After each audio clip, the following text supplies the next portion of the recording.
For many, 4K gaming still seems like something of the future, but with Black Friday just passing, many people have been able to grab bargains on all sorts of components and displays, and for just £500 I got myself a very capable 4K gaming solution.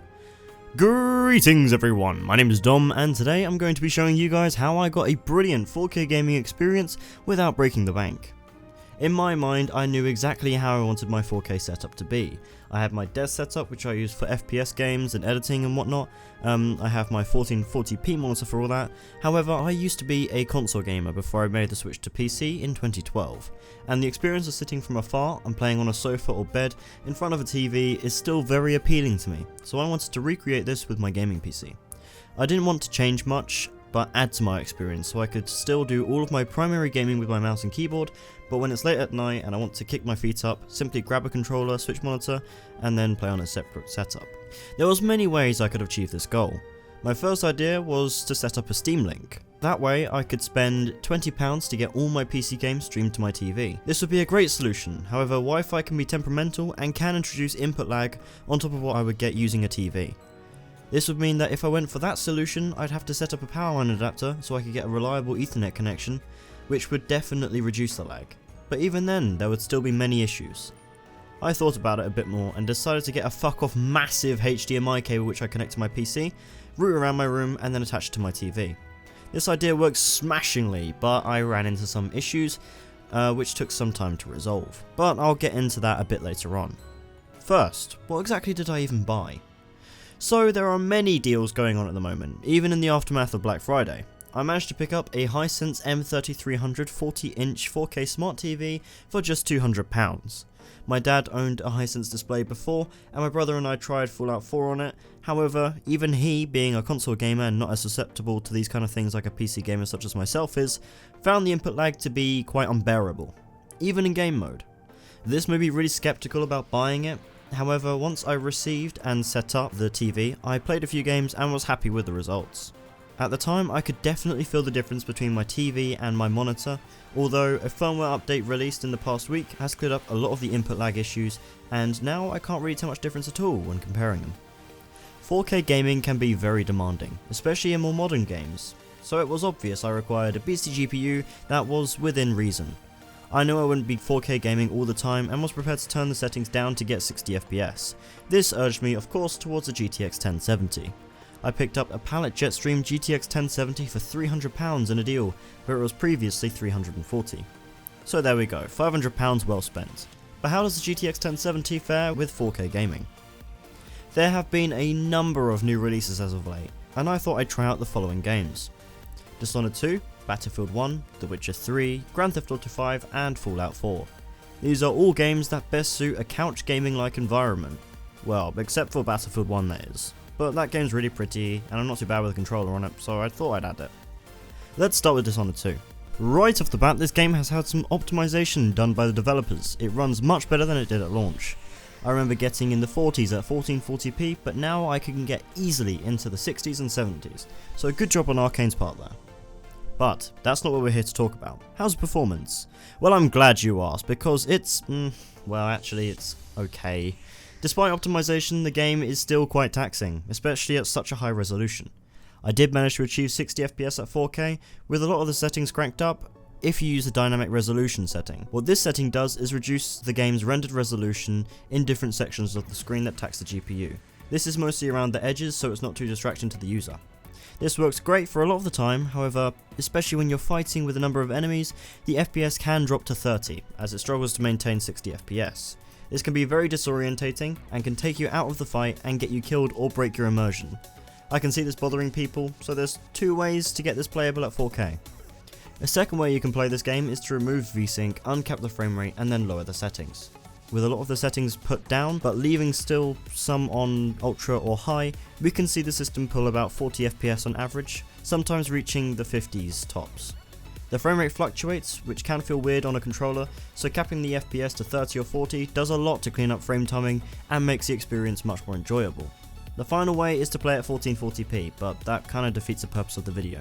Nevertheless, the upscaling engine on this TV is superb, so games don't look at all pixelated or blurry when lowering the resolution. Obviously, it doesn't look anywhere near as impressive or as sharp as a 4K native image, but it's a good substitute when considering the added performance and stability.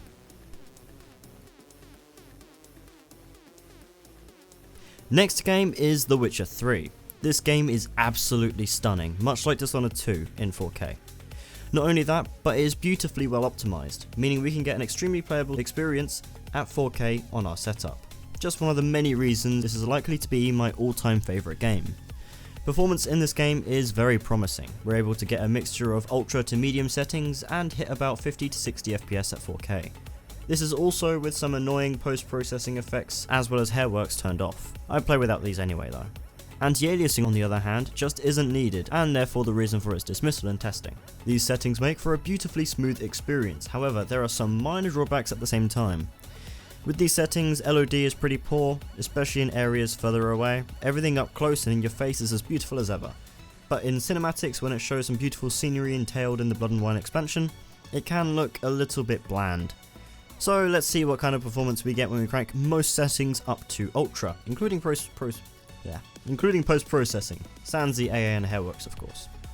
So with our tweaked Ultra settings, the visuals are a lot more enticing, however the frame rate has taken a noticeable hit from being in the mid 50s to 60s to now being anywhere from the low 40s to the low 50s.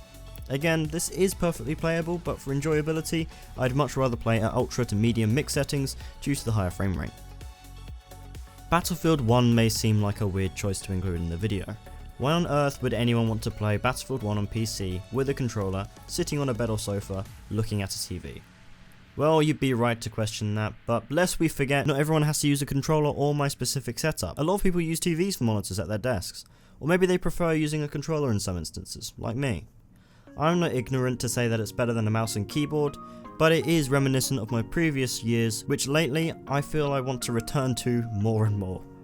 Regardless, it's in the video, so shut the fuck up. Battlefield 1 is not only the best looking, but also best optimized game to come out in a long time. Unlike in all of the other games, we really don't have to compromise on visual quality here. We're able to run the game almost completely maxed out apart from anti-aliasing, and we're able to get 60 to 70 FPS depending on the map. This map was more in the 60s ballpark however, although we were able to achieve this thanks to the resolution scale option in the game settings. Running at 100% yields us in the mid 50s to mid 60s, which is still impressive, however dropping it down to 90% gives us that extra kick to ensure it always stays above 60, unlike the console versions of the game which regularly drops into the 30s. This is all while not making much of a visual difference at all. Battlefield 1, whether you're gaming on a TV or a monitor, runs great at 4K on a GTX 1070 and remains to be an extremely enjoyable experience. Grand Theft Auto 5 released on PC in 2015. But its age does not mean you shouldn't pick this game up and give it a play. The story is funny and gripping, the characters are well thought out and great fun to play, and the missions are not only packed with some beautiful visuals of Los Santos, but packed with explosions, shooting and other such actiony entourages. Luckily for us, the performance is equally as pleasing with our little setup here. Yet another game in which we're able to get our 60 FPS target at 4K without having to drop the settings all that much. In fact, you can nearly max this game out besides anti-aliasing and the advanced settings and get about 50 to 55 FPS, which dips to the 40s in grassy areas. However, if we turn down our shadows to the softer option, turn ambient occlusion to the normal setting, and have everything else on very high or ultra, we get smack bang on 60 FPS at our 4K resolution. And this is without having to use a resolution scale. This means the game is crisp while still looking its best, or at least damn close. Our last game didn't have quite as good a release on PC as GTA 5 did. I know because I did an FPS boost tutorial on it. Our final game we're going to be looking at is Fallout 4. Fallout 4 is a game I waited for a long time. I got Fallout 3 and played that religiously. I got Fallout New Vegas when that released for a Christmas present and played that religiously. And Fallout 4 is no exception. Not only are the visuals greatly improved in this game, but so are many aspects of the gameplay, all of which I have been wondrously enjoying on my 4K gaming setup. Since release, this game has come a long way, particularly in modding support, much like the games before it. I will let you know that there are 4K ground textures, 8K water textures, and an 8K night sky overhaul, as well as lighting mods installed on this save of the game. They do impact performance by about 10 FPS, so if you're looking for a vanilla experience, then mentally add a few more frames onto the result. But first the settings.